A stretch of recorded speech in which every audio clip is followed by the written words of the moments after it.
Bem-vinda, Beatriz. Muito obrigada. Um prazer ter você aqui. Você sabe que o Nunca Imaginei começou de um desejo de ter pessoas especiais aqui nesse espaço, que é meu escritório, para a gente poder conversar e trazer coisas que de repente não cabem numa conversa corporativa, né? Numa conversa que envolve negócios, mas que, na minha opinião, tem muita riqueza e muita beleza. Bia, casada com Mário, mãe da Olivia, quase 9 anos, e do João, de 7 anos. Ambos em período de alfabetização, precisando muito da mãe para apoio. Só que essa mãe tem uma energia que é uma coisa absurda. Ai, gente, mas acaba, viu? Tem dia que acaba. Mas é famosa, não só por causa da energia, mas da disposição e do bom humor. É muito difícil não ver Bia sorrindo, não é? Até de nervoso. Mas é verdade. Mas você ilumina os lugares onde você entra, Bibi. Agradeço, gente. Ela me ensinou a aceitar elogios, entendeu? Então eu não posso aceitar um elogio sem ficar com vergonha, igual eu já fiquei. Então, muito obrigada, Cláudia. Eu só falo que é real. Tá bom. Você sabe disso, né? A gente se conhece há 5 anos. 5 anos. Nos conhecemos na pandemia. Demoramos para ter oportunidade de estarmos juntas em 3 dimensões. Verdade. E acho que você nunca imaginou mesmo que nunca mais ia ficar livre de mim. Nem você de mim. E aí, desse encontro, que foi muito especial, nasceu uma amizade. E já são alguns anos que a gente está perto, conversando, se divertindo, aprendendo. Muito legal. Trocando figurinhas. Bom, né? Muito bom.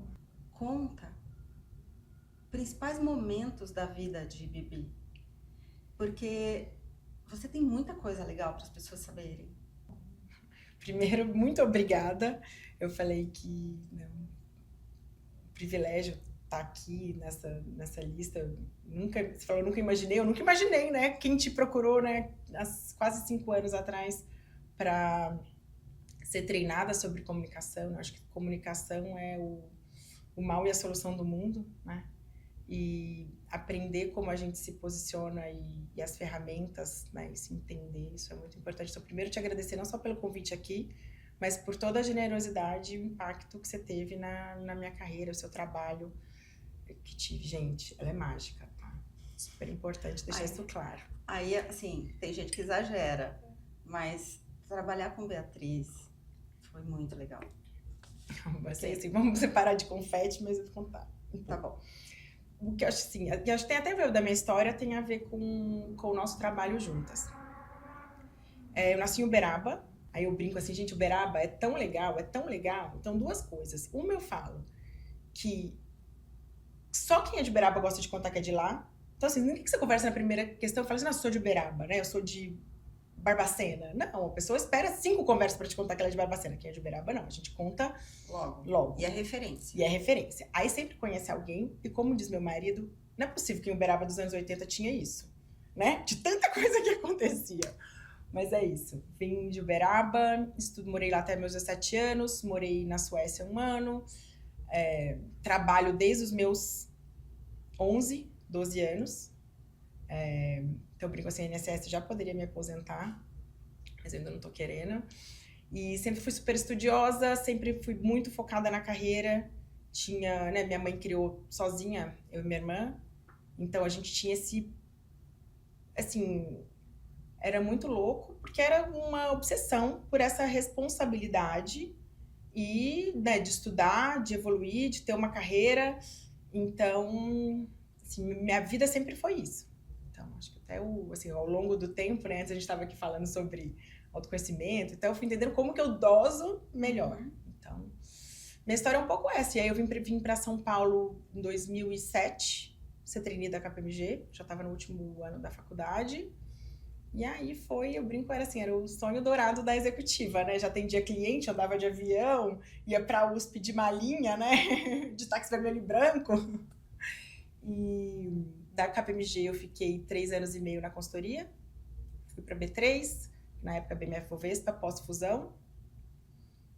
Muito com esse perfil consultivo de estratégia, e naquele momento ninguém falava em dados, e na verdade para estruturar toda a estratégia, estruturar todo o processo, né, das áreas comerciais e de negócio e, né, de produtos, precisava entender os dados. E foi aí que eu nunca pensei, eu fui entrando no viés de tecnologia. E eu brinco que eu fiz a carreira nessa trilha porque eu cheguei num meio do caminho que negócio e tecnologia nunca se conversam. E eu comecei a entender que um pouco que você entenda melhor de tecnologia e que você entenda do negócio facilita muito as conversas e economiza tempo, dinheiro e é eficiência para todo mundo. E lá naquela época nem existia o nome, né? Depois que a McKinsey trouxe, acho que foi 2014, talvez, um artigo que falava do Data Translator, né? Que era o tradutor dos dados. E era isso que a gente já fazia há um bom tempo. E essa foi minha carreira, e que hoje deu uma super mudança há 2 anos e meio também. Porque hoje você é diretora... Hoje eu sou diretora comercial na Tânia Bulhões. Eu estou na empresa há 2 anos e meio. Eu toco toda a operação de vendas de atacado e varejo. São 46 operações no Brasil de varejo e 55 de atacado. A gente deve fechar esse ano. São mais de 340 vendedores, né, na minha estrutura, 40 gerentes, mais toda a estrutura de regionais, enfim, um bocado de gente. E, Bia, a gente já conversou sobre isso, porque nós não somos exatamente da mesma geração, né? Na minha geração existia uma exigência com relação a perfis e comportamentos, mas na tua também, né? As exigências poderiam ter ficado um pouco mais amenas, mas ainda elas estavam e ainda estão, né? Dependendo da empresa, ainda estão. Só que você nunca foi exatamente uma executiva padrão. Me conta isso, porque eu acho que tem muita gente que pode ter uma dor parecida ou uma característica parecida, e eu tenho certeza que te escutar vai ser libertador. Nossa, a gente já falou tanto isso, né? Eu falei, gente, esse assunto parece até que, assim, a hora que eu acho que eu tô com ele resolvido, ele aparece de novo, mas sim. Na verdade, eu sempre gostei muito de moda, de design, sempre foi algo que fez parte da minha vida, mas não era. E sentar numa cadeira de dados, né? Mulheres no mercado financeiro já são poucas, né? E normalmente são ou as advogadas, algo de comercial, de IB, mas ainda poucas mulheres. E empresas, né? Porque na verdade a B3 é uma empresa, eram, assim, marketing RH, né? Sempre tem essa ainda... esse estereótipo. E aí uma cadeira que era super técnica, que era muito importante, que tinha sido construída, né, ter uma mulher que se vestia de forma mais feminina, que tem esse tom de alegria, né, dentro dos módulos lá do Nélio, gente, que ele falou assim, eu sempre tenho esse módulo mais leve ou da alegria, o que não tira a minha seriedade e minha responsabilidade, né, pelo contrário, mas dentro do quesito de imagem, que até que você trabalha, né, o pacote da comunicação, eu não estava no padrão esperado. E aí eu tenho, acho que, algumas fases de como que lidava com essa diferença e como que isso... Então, assim, eu cheguei falando um pouco antes, assim, no começo da carreira, eu acho que super facilitou, porque na consultoria você tem alguém que tem uma postura de comunicação, que se veste bem, que transita, né, do diretor ao sócio, ao cliente. Então, isso foi um facilitador no começo da minha carreira. E nunca foi um problema, nunca achei que isso fosse um problema. Depois, conforme a minha carreira foi evoluindo e eu fui sentando em rodas menores, eu comecei a perceber que sim, fazia muita diferença. E isso começou a me espremer muito, porque... Na verdade, passei por um ponto onde eu, né, com autoconhecimento, coach, todas as questões de trabalho, investimento para desenvolvimento da carreira que eu tinha feito com você, com a Camila, eu falava assim, gente, olha o que eu construí até esse momento. Né? Assim, olha que eu tenho uma... Então, assim, minha imagem não deveria ser né, minha imagem... A percepção que as A pessoas... percepção que as pessoas tinham com todo esse legado não deveria ser mais um item na pauta. E aqui estou eu, em 2021, 2022, discutindo que eu estou vendo que sim, ainda é. E isso mas ao mesmo tempo eu já estava muito empoderada da minha capacidade, né? Isso começou a virar algo que eu não estava mais disposta, quase que um inegociável. Mas sabe o que eu via? Tá. Que independente do que as pessoas poderiam falar ou até pensar, que você tinha um certo receio, né, da imagem, porque você estava com muita frequência em fóruns importantes. Super. Não dá para brigar com a essência. É isso. E eu também via, você falou muito da geração, e eu acho que isso é muito importante, porque, ao mesmo tempo, eu via que para as meninas mais novas, e acho que tem gente aqui vai lembrar assim, isso era muito inspirador. Uhum. Assim, olha, ela faz isso e ela é assim. Então, eu pensava assim, eu vou me tolher, para começar que a gente não consegue, né? Não. Porque eu acho que assim, tem questões, atributos da nossa personalidade que a gente melhora, que a gente se enquadra, que a gente evolui, mas tem coisas que são muito da gente. Pagaria um preço muito Muito alto se não colocasse isso no mundo. Fica até doente. Exato. E assim, e ao mesmo tempo, eu via a ânsia das meninas mais novas no escritório e trocas que eu fazia e outros grupos, conforme eu fui expandindo minha rede, o quanto que isso era, gente, que demais. Sabe, dá pra gente ser assim e eu também ser assim. Não precisa ter tudo numa caixinha. Mas eu acho que a gente ainda tem muito pra mudar, né? Assim, eu acho que tem uma... E eu acho que assim, o vestir é um fator disso, mas junto com o vestir vem uma forma de pensar, uma forma de tratar as pessoas e os problemas.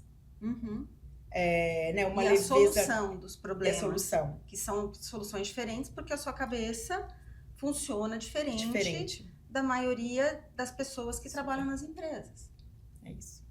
E desse lado criativo, que não deixa de ser extremamente responsável não é metódico. Porque é criativo, não é porque Exato. que é bagunceira ou que é não responsável. Pelo contrário, às vezes é mais simples, é mais direto, mas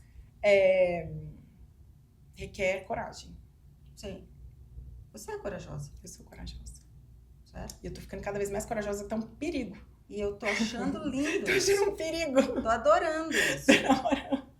Porque não tem que ficar presa a estereótipo. Né? Nós somos únicos, e assim, únicas. tem responsabilidade, né? É óbvio, assim, tem...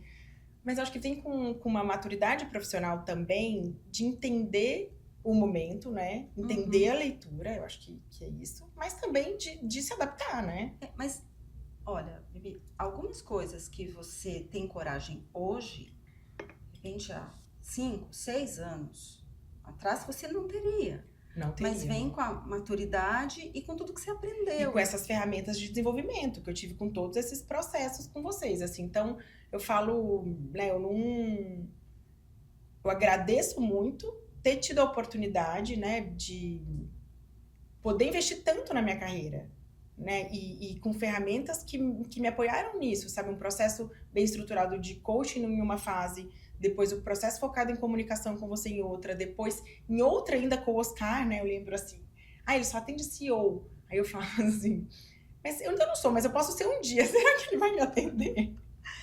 O Oscar Boronati é meu mentor, e num determinado momento, conversando com Beatriz, eu falei, Oscar, de transição nesse momento. Exato, precisava ser Oscar. Ele vai estar aqui, em breve. Também, vamos falar de você. Vamos falar de Oscar. Oscar E eu acho que é isso, você entender e também saber o que é negociável, o que não é, o que você vai adaptar. E, gente, essa história da imagem, ela vai sempre ser. Porque a percepção, ela acontece independente da vontade. É uma função neurológica. A questão é que se o que eu vejo não é exatamente o que eu espero, gera aí algo que eu não consigo dar nome. E esse não consigo dar nome pode causar no outro uma certa insegurança, um receio, porque é fora do que é o padrão esperado. né? Mas olha, quando nós estamos falando aqui fora de padrão, dentro do que o que importa é seguido, certo? Ah, sim. E assim, acho que assim, eu sempre tento não levar a conversa para, né, a discussão de gênero, que eu acho isso muito cansativo e muito batido e assim, a Não gente chega chega a numa lugar discussão nenhum, em né? lugar nenhum, eu não... Mas nesse caso, não tem como não fugir dessa questão de gênero e de o que é esperado em cadeiras extremamente técnicas no mercado financeiro, né, assim, ainda tinha um cabelo loiro, comprido, né, então chegava a gente, né, a barba executiva, assim, eu tinha discussões, por exemplo, de dados de modelagem estatística, que tinha um diretor de risco que ele queria me explicar a equação, assim, desculpa, meu filho, eu já tinha feito isso há 10 anos trabalhando, sabe? Então, aquela situação, aquilo eu pensava assim, de novo. E tem uma outra questão que eu vejo sobre o técnico e o negócio. A maioria das pessoas acha que um técnico não vai conseguir enxergar o negócio, sendo que, como você falou no início, os dados são fundamentais para o resultado do negócio. Exato. E assim, eu acho que é muito curioso assim, esse momento agora que eu tô, né? Primeiro que eu nunca imaginei ser comercial. Uhum. Durante anos e anos e anos, o meu trabalho era estruturar o trabalho para o comercial. A Bia tem muitas amigas empreendedoras. Vocês não têm noção da generosidade dessa mulher. Quando fala, eu nunca imaginei vender, ela faz isso para todas as amigas. Se vocês precisarem de alguma indicação, pode perguntar, porque ela é generosa e ela realmente fornece. Mas é isso, mas eu nunca imaginei que eu fosse ser comercial. E assim, eu poderia ter, né? E porque eu tinha esse lado também, acho que, né, de ser, quanto mais certinho eu for, quanto mais técnico for meu trabalho, menos vão me questionar da minha imagem, né? Algumas verdades que a gente cria, né? E assim, nem pensava sobre isso, né? Nunca discutia, falava, brincava muito, não sei se a Fabi Perobelli chegou a ser fazer programa com você, e assim, eu brincava assim, ai, Fabi, esse comercial, promete essas coisas pro cliente, agora eu fico aqui, eu querendo ter que desenrolar, então assim, eu sempre tinha um lado, não pejorativo, mas de que aquilo não era pra mim, porque eu tinha que ser, né, quanto mais cartesiana, mais eu ia conseguir me provar, e mais eu ia ter sucesso, porque, né, o meu objetivo era ter sucesso e ter uma carreira, porque era aquilo que eu aprendi desde pequenininha. Então, também por isso era difícil de escolar. E hoje, como comercial, ele é um encontro disso tudo. E ainda mais o seu formato de comercial. Porque você não é só... Explica para as pessoas que não é só esse papel. Hoje eu sou diretora comercial na Tânia Bulhões. E eu tenho um papel muito de estruturação. O meu chefe vinha aqui vai me mandar embora, né? Vai falar assim, nossa, um comercial que não vende, papel estruturação. Mas não é isso. A gente teve um papel de reestruturar todo o comercial para ganhar eficiência, para ganhar processo, para ter um olhar na experiência do cliente, em margem de produtos. Então, na verdade, eu falo que é curioso, porque até minha mãe acha assim, todo mundo acha que eu encaixo hoje no negócio, porque eu pareço com o negócio. Porque diferente, né, do histórico, anteriores. Agora eu sou o estereótipo, né? Assim, às vezes eu conversar com uma pessoa... Seria estranho se alguém diferente de você estivesse nesse lugar. Exato. Não ornaria. Ai, não. Pausa para uma vez muito engraçado, assim. A hora que um dia eu fui entrevistar um cara pro financeiro, a hora que abriu a câmera da reunião, ele falou assim... Ah, você é cara de Tânia Bulhões! Então, assim, eu sei que eu tenho uma cara... Mas, na verdade, e assim, de um negócio que nunca imaginei de novo, que é o que eu gosto, que é o que eu vivo, que é da beleza, que é do receber, que é da troca, que é a gente na mesa, que eu tinha ligado na loja e falei, gente, eu preciso levar uns copos, como que a gente vai fazer?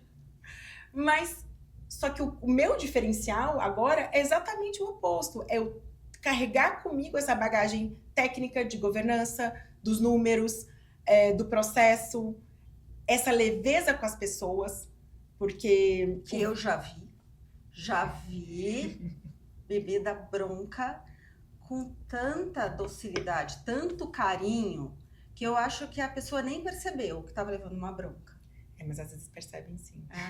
Mas aquela foi maravilhosa. Mas o que acontece? É isso, porque eu acho que o varejo vem muito de o histórico de comando e controle. Uhum. Gente, comando e controle, ele serve, assim, só pra autoestima de quem tá comandando achar que tá funcionando, né? Quando você pensa em construção de médio e longo prazo, isso não é sustentável. Porque as pessoas, elas, assim, é gente. E, assim, é gente que tá do outro lado. Então, é óbvio que você tem que ter as ferramentas de comando e controle, né? Você tem que ter os procedimentos, tem que ter os... Eu falo assim, aliás, só o procedimento sem o controle também não serve pra nada, porque você tá ali na fé em Deus, né? Assim, você tem que controlar que aquilo não existe, mas as pessoas têm que acreditar porque aquilo é assim. E por que aquilo funciona. Então, acho que essa forma que eu trago de mesmo construir e essa comunicação e traduzir, né? Eu falo muito da tradução da tecnologia e agora eu acho que eu faço isso ao extremo, porque eu traduzo, né? Mas na verdade estou formando uma menina incrível que está fazendo isso, a gente é um time bem enxuto, a entender isso, que não adianta eu mudar um sistema se eu não entendo a vendedora e se eu não entendo a cliente. Isso tem que estar todo relacionado. E não adianta comunicar com o time de vendas, que são, né, mulheres em seus entre 35 e 50 anos, algumas que não têm capacidade digital, que ela vai entender por que uma nota não sobe assim ou sobe assado.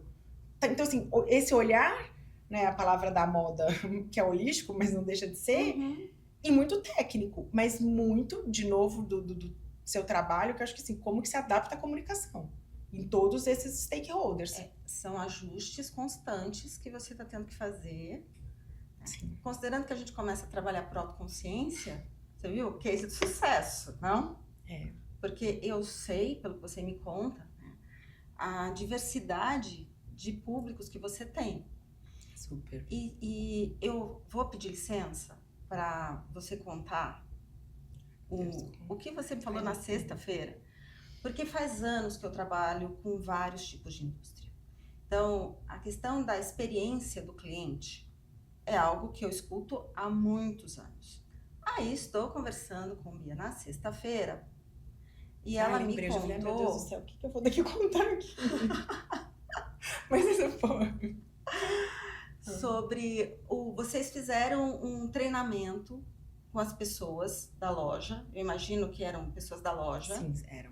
E você fez uma pergunta sobre qual é a primeira situação que o nosso cliente tem com Tânia Bulhões. Você lembra que você me contou isso? E eu achei maravilhoso. Na verdade, assim, foi muito legal, porque foi um treinamento para toda a equipe da loja.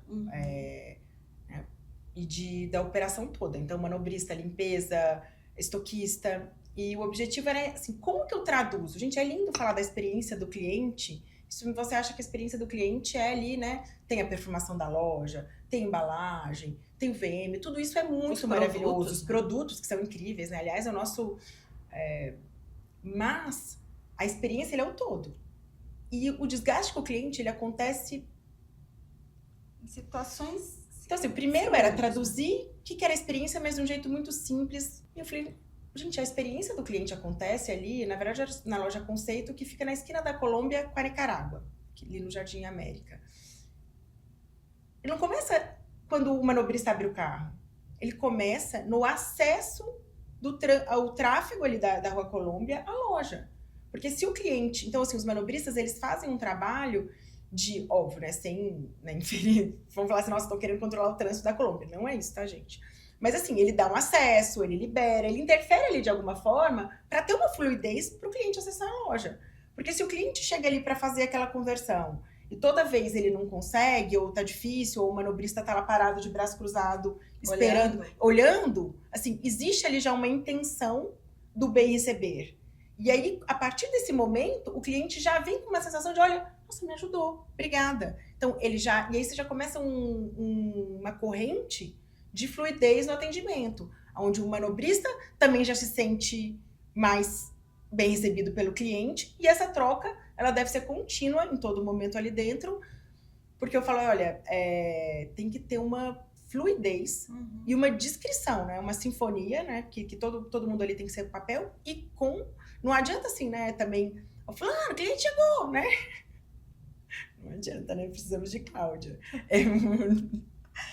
É no olhar e na percepção, e aquilo vai caminhando de forma fluida. Porque as sensações, elas vão sendo criadas, e elas vão se tornando cada vez mais presentes no cliente a partir de consistência e coerência. Consistência e coerência. Então, antes de entrar já tem isso, e depois durante também. Exato. A gente tem um restaurante dentro da loja, que é uma operação própria, mas é separada. Então, assim, existe esse olhar para que esses times também, né, no final a gente tem 4 times trabalhando juntos dentro da mesma loja. O de operação de retaguarda de logística, estoque, o comercial, o do restaurante e o de facilities.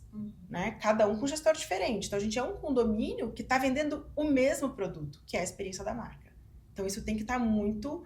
Parece óbvio, mas é muito complexo. Mas eu acho que esses momentos de treinamento, de desenvolvimento, o óbvio sendo dito, dessa forma adaptada, é mágico. E os efeitos são imediatos. E faz sentido para a pessoa, ela se sente valorizada ali e acaba colocando em prática, assim, no minuto seguinte. Tem uma coisa, Vivi, que eu tô aqui pensando, né? Porque a gente tá falando de carreira, muito de carreira, de olhar para o teu desenvolvimento como líder, como executiva, mas em todas as situações eu vejo autoconsciência, né, de entender posicionamento, entender como é que se sente, entender qual que é o papel ali, leitura de pessoas, né? Não só pelo perfil diferente, mas também, de repente hoje ela tá mais quieta, eu sei que você faz isso, tá mais quieta, ela deve ter alguma coisa, né, que vem antes até da consciência, né, mas ela, nossa, tá diferente, deixa eu ver o que é, e mudando também, dependendo, fazendo ajuste, dependendo do perfil da pessoa, para aquilo que vai fazer sentido para ela. Né? Eu te vejo muito colocando sempre o foco no outro, não só no trabalho, né? Na tua vida também. Então, olhando muito para o outro, dando atenção para esse outro. E tem uma coisa que você faz super bem, que é valorizar o outro. Então, você apresenta as pessoas já com sobrenome, não que é o sobrenome da família, mas falando sobre a pessoa. Já reparou isso? Mas assim, eu penso, gente, eu falo assim, meu coração... porque eu acho que assim, a gente tem que, assim... Acho que primeiro, obrigada, né?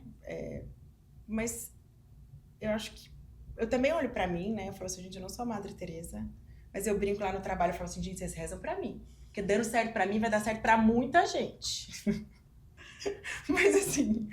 Porque eu acho que a gente, primeiro, a gente não faz nada sozinho, e eu não tô falando isso da boca pra fora, de verdade, né? Outro. Gente, escuta gente. Gente não escuta arquivo, gente não escuta IA, me desculpe. Meus filhos têm 7, 8 anos, eles sabem olhar e falar assim, nossa, essa pessoa, esse cantor não é de verdade, né, mamãe? Isso é inteligência artificial. Então, assim, gente gosta de gente. Escuta a gente, confia em gente. As pessoas trabalham em algum lugar por isso. Então, se você não tem a confiança e a admiração dessas pessoas, e isso não significa ser conivente, isso não significa ser displicente, como diz a Carol lá da nossa RH, assim, longe de ter funcionário de estimação, né? Aquele chefe que vai lá e tem sempre alguém que ele está protegendo. Não é isso. Mas é criar um ambiente de diálogo e confiança. E eu acho que isso serve para minha vida, serve para o meu trabalho, com as crianças, com a forma que a gente interage com a escola. Eu acho que isso assim, né? No final eu faço tudo isso por mim também, né? Não é só altruísta, eu vejo isso como uma forma de navegar de forma saudável, assim. Né? Mas eu entendo que quando você fala, eu não sou altruísta, mas eu vejo, eu tento colocar em prática isso na vida dentro do que é possível, porque tem situações que a gente precisa mesmo colocar limite, dar um feedback mais difícil, que é todo mundo gosta de ser bem tratado. E aí tem uma coisa que a gente mistura muito, que é, você pode ser bem tratado e dar um feedback negativo, gente. É justamente assim, acho que ter um diálogo aberto, primeiro, combinado não sai caro, né? Então, você fazer bons combinados. Isso quem já foi assim, né? Eu fui... Primeira área que eu assumi, sei lá, 2000 e... Nem lembro mais, gente. Eu tinha 26 anos. Carol, cadê? Carol vai ver, morrer de orgulho da Palminhas, que foi do meu primeiro time, combinado não sai caro. Então, a partir do momento que você estabelece aquele combinado daquela relação, a coisa mais honesta e generosa que você pode dar é um feedback com cuidado. É construir um plano de desenvolvimento adequado àquela situação. Porque eu também já vi muito assim, né, cobrar das pessoas, fulano não é estratégico. Gente, mas alguém já ensinou pra ele o que é ser estratégico? O que é ser estratégico na cadeira dele? O que significa no dia a dia dele ele ser estratégico? Sem contar que tem gente que nunca vai ser estratégica. Exato! Mas, às vezes tem uma expectativa óbvio. Em cima da pessoa, isso eu escuto muito. E eu falo... Mas assim, de repente, né, acordei e falei assim, não, porque eu já falei pra ele, eu já dei esse feedback, tá bom. Então assim, ou já deveria ter trocado, né, se sabe que tem alguma questão cognitiva ou de perfil, né, você tem que... o cérebro trabalha diferente. Exato, né? Mas assim, não tá preparada para aquilo. Agora você simplesmente dá, assim... Então, primeiro, é combinar e ser parceiro nessa construção. Não significa, óbvio, que tem que ter prazo, né? Você tem todos os limites, mas é algo mais generoso. Porque algo que ninguém... as pessoas têm dificuldade de dar feedback. Como, né, um retorno negativo ou um ponto de desenvolvimento. E a gente come tanta bola na nossa carreira. Porque as pessoas não falaram literalmente, com cuidado, aquilo que precisava ser dito. E vai levando. E vai levando. E num determinado momento, isso pode realmente comprometer a carreira do outro. Isso eu já até tem um negócio legal que, né, ano passado, acho que a gente sempre fala muito, né, dessas né, da decisão de eu ter feito essa mudança de carreira, de sair do mercado financeiro e, na verdade, veio muito de uma conversa que eu tive com o Headhunter ano passado. Eu já tinha tido outras proposições que, né, você acompanhou, que eu tinha, né, declinado. Mas essa vinda para o varejo, ela não era sempre... Eu sempre me via em momentos de maior pressão, assim, será que eu tomei a decisão certa? Acho que principalmente sendo RH, entrevistando muita gente, eu falava, né, tem uma questão de remuneração, né, tem outras escolhas nisso. E aí um dia ele falou assim, olha, você fazia algo. Numa conversa ele falou, olha, eu tô sentindo que você não tá resolvida com essa sua mudança, né? Ele falou, não sei nem qual cadeira você iria agora, porque parece que você tá com isso. E aí ele falou assim pra mim, olha, você tá muito ainda pregada, né, no mercado financeiro, fazendo um trabalho incrível no varejo, mas parece não estar tão segura disso, sendo que foi a melhor coisa que aconteceu na tua vida. Eu falei, sério, né? Ele falou, sabe por quê?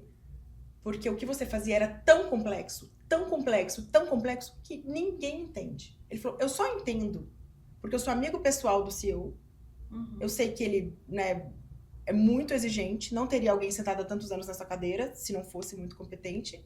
Só por isso que eu sei. Eu não consigo entender o que você fazia. Mas você já tinha me colocado isso como uma dor, ainda em tempo de B3.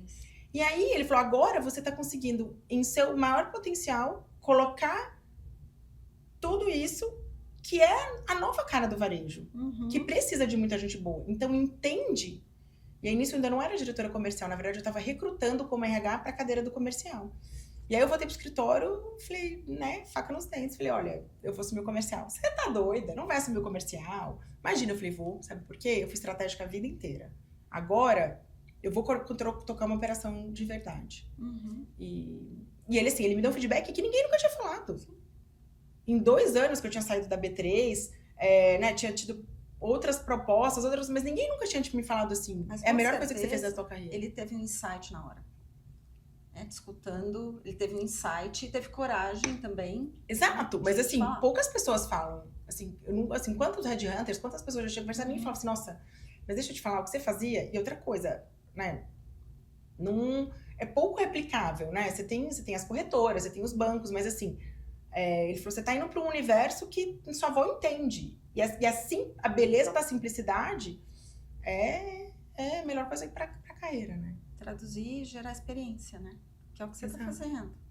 E tem uma última pergunta, porque outra coisa que eu escuto muito, né, dos meus líderes, dos líderes que eu atendo, é a questão de relacionamento.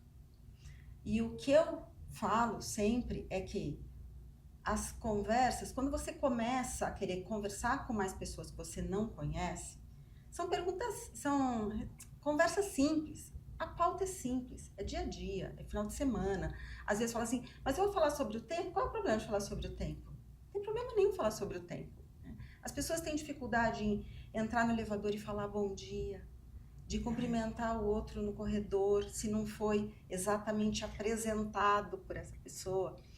E aí, escutando, você é o oposto disso, né? Nós somos, certo? E qual, na tua liderança, né? Quando você vê teu papel lidando com a empresa toda, fala para mim sobre essa tua experiência com gente, essa tua facilidade com gente e o quanto que isso te ajuda. Eu acho que é separar as pessoas dos problemas. E tem uma outra reflexão que eu falo muito, quem trabalha perto de mim, que é sempre refletir se é parte da solução ou parte do problema. Uhum. Né? Porque muitas vezes, quando tem gente, primeiro que gente misturada é sempre complicado. 2, quando você está numa empresa em crescimento acelerado, como a gente está, é óbvio que tem muito problema, né? Toda empresa já tem. Então, entender as pessoas, os contextos e tentando, no máximo, dentro do possível, separar as pessoas dos problemas, entender o quanto você é parte da solução ou parte do problema, gente, porque eu também sou parte de alguns problemas, né? Todos somos. Eu acho que isso vai ajudando a clarear. E também colocar limite. Uhum. Porque também tem o outro lado, que é, ao ser muito acessível, o quanto que eu consigo ou não dar vazão, né? Tanto dentro da empresa quanto fora dela. Então, eu também aprender a colocar limite, né? Acho que é super importante também. E eu tenho evoluído bastante nisso. Falar não, né? Falar, nossa, mas tem uma coisa curiosa. Dentro daquilo que você falou dos seus clientes. Gente, como cheguei aqui até Cláudio, foi para treinar para ia fazer uma palestra para encontro da Salesforce. Mas antes disso, quando eu fui procurar o coach da Camila, eu cheguei no coach porque eu estava num evento do MIT para falar sobre dados. Não eu falando, tá? A empresa me mandou, cheguei lá, tímida, num nível que eu estava assim, de crachazinho do evento, quietinha, parada perto da escada rolante, assim, né? Aí chegou um cara e conversou comigo. Eu falo pra ele, feedbacks que mudaram a carreira. E aí ele falou, oi, tudo bem? Eu falei, Jesus amado, o que esse homem tá vindo falar comigo, né?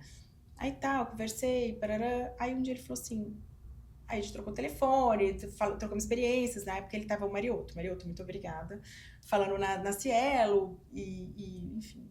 E aí ele falou assim, um dia ele falou, você já fez coach? Eu falei, já, mas não, mas nada robusto, assim. Ele falou, então vai fazer. E foi aí que eu procurei a Camila, e aí que a gente chegou aqui, e aí que eu vim nessa trilha de autoconhecimento e desenvolvimento. E como eu falei pra vocês no começo, eu já tinha uma cadeira sênior, hein? E eu não tinha essa visibilidade do potencial dessas ferramentas. Eu tinha mas assim, vergonha literal. Mas como PJ, porque como pessoa física... Por isso, porque eu acho que tinha todo esse drama entre a física e a jurídica. E isso é algo, assim... Eu lembro, agora eu contando pra vocês, foi lá no WTC o evento, eu lembro da cena. Algumas pessoas marcam mesmo, né? Fazem uma diferença absurda na nossa vida. E assim, e era difícil mesmo pra mim. Era, não, hoje eu converso. Isso que importa, né? Um dia foi. E agora outra contrapartida, porque eu também, assim, a importância da descrição, né? Então, eu tenho todo esse jeito, falo da leveza e tal, mas hoje eu lido com uma cliente que é muito sensível. Né? Eu brinco, gente, a cliente não quer ser minha amiga. né? E tudo bem, eu tô ali como, assim, essa questão do mercado de luxo, ela tem uma... A cliente espera um Uma limite, sutileza, tem né? uma sutileza da educação, da gentileza, e isso eu tento, assim, trabalho muito para passar pro time, que também não é o meu excesso da simpatia, da leveza, por mais que em muitos momentos eu encontre com essa cliente, né, em outras rodas, né, algumas têm convívio social, outras não, né, também tem, mas assim, essa descrição e essa sutileza também é muito importante, né, então acho que isso, de novo, adequar. Se você pudesse dar um conselho, uma orientação, o que a Beatriz de hoje falaria para a Beatriz de 26 anos? Está no caminho certo. Confia, estuda, trabalha duro. Não tem mágica, mas é mágico. Obrigada. Obrigada a você Foi uma por delícia ter você aqui. Obrigada.